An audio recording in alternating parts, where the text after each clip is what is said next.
չեմ տալու։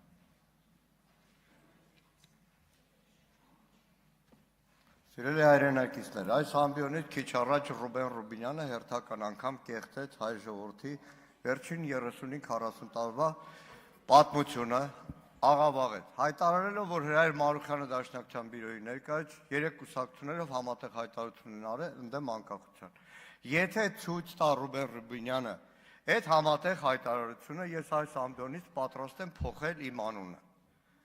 Ստում է պարոն Ռուբինյանը, 1988 թվական հոկտեմբեր ամիս, ես իրականում այդ ժամանակ խորհրդային բանակում էի ծառայում, բայց մոտիկից շատ հետևում էի։ Հոկտեմբեր ամիս Հայաստանում գործադուլներ, ցույցեր եւ այլն, եւ հայ ավանդական 3 կուսակցությունները համատեղ հայտարարություն են անում։ Առաջին կետ կոչ են անում խորհրդային Հայաստանի իշխանություններին տեր կանգնել Արցախի ժողովրդին ինքնորոշման իրավունքը եւ այդ հարցը դարձնել առաջնային։ Կոչ են անում Հայաստանի եւ Արցախի մեր հայրենակիցներին ծայրահեղական քայլերի չդիմել, գործադուլներ, դասադուլներ եւ այլն երկրի բնականon ընթացք չխախտելու համար։ Այսքանը չկար անկախություն, չկար ինքնորոշման իրավունք Հայաստանի Հանրապետության։ Դրանից մի քանի ամիս առաջ նույն Հայաստանի այդ ժամանակվա ազգային շարժումը, որը ղեկավարում էր Արցախյան շարժումը,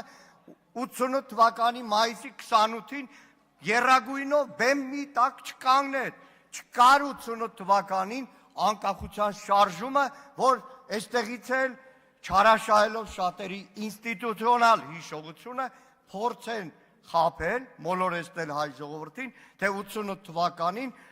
հայ ավանդական 3 կուսակցությունները, այդ թվում հայ